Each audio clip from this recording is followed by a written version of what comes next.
Good evening, I'm Jeff Phillips. Those stories in a moment, but first breaking news of fresh outbreaks near parks.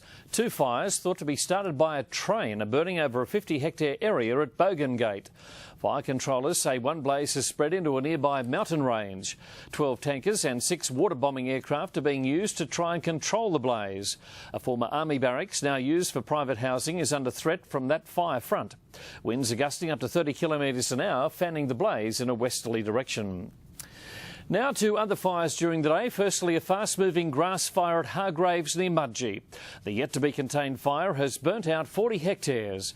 10 tankers, 8 aircraft and 4 heavy plant teams are on site in the effort to halt the fire, but strong winds are fanning the flames. New fires sprang up today at Brawongal, southeast of Bathurst, Woodstock near Blaney and Trundle. Peter Freestone has the story. Firefighters at Canobolas Rural Fire Service headquarters are playing the waiting game. Tankers and other equipment are on standby, ready at a moment's notice to spring into action. Some Canobolas crews are already in the thick of it, fighting a blaze out of zone. We've deployed some of our aircraft to assist in a fire near Hargraves to assist Mid-Western Council area over there. Wind has stirred up activity at Long Point. That fire is still behind containment lines, but a breakout is looming large. During the day, the region was subjected to wind gusts up to 70 kilometres an hour from the north-northwest. Later this evening, the wind is expected to swing around to the west, further increasing the fire danger. The fire danger is extreme, so we've got to be prepared for anything that comes along, and everyone is prepared and waiting and hoping that nothing happens, but we'll be there to address anything that does come along. Strike teams are on high alert. Not all our resources are here. They're scattered right across the zone. We've got machinery strategically deployed. We're working with our councils. And we've seen sort of in some of the fires down in the southern areas today how they're going in that difficult country down there. The Mullion Creek fire, which has been burning for several days, is also contained and being carefully monitored. We've had tankers on it today patrolling, and this recent flare-up is one that shows how we have to keep monitoring that fire continuously, and that'll probably happen till it rains properly. Superintendent Hoadley is asking people to exercise extreme care and put off any mowing, grinding or welding activities which can potentially start a fire.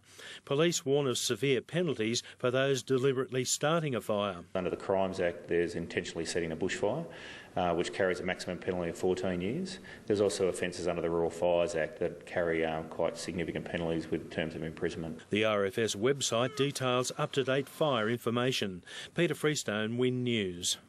Late this afternoon, Parks, Forbes, Condobolin and Grenfell were upgraded to catastrophic conditions. A total fire ban remains in place across New South Wales. Win News will keep you up to date if any other emergency situations arise across the viewing area. The situation throughout the Orana district is also on tenterhooks. High winds coupled with dry fuel make for a potentially lethal combination. The area remains on a very high to extreme fire alert. Kate Fotheringham has the details. While a large slice of New South Wales is in a serious situation, the Orana district remains on high fire alert. The combination of hot winds and dry paddocks makes an uncomfortable scene for anyone, especially the Rural Fire Service. We've already declared for Section 44 within the Orana area. That gives us a lot more flexibility with resources to combat with whatever fires may arise during the day as the weather deteriorates. Fire services are ready and prepared for anything that comes their way. Superintendent Whalen has urged people to take extra care during this current heat wave. If they are living in fire-prone area, they need to consider leaving early and going to a shopping centre, a town, relatives, whatever. Leave early, just leave for the day, for the bad part of the day. It is expected that the area will remain in a very high to extreme fire danger range. And with the right wind behind it, we may lose property and threaten life. Superintendent Whalen wants to make decisions wisely when it comes to fire. If people have got property that is prepared properly and is built to sustain fire impact, then they may choose to stay and defend, but they need to be physically able to defend their property. If they're not, they need to leave early. Health authorities are warning during the hot weather, try and stay cool if possible and keep well hydrated by drinking extra water. Kate Fotheringham, Win News.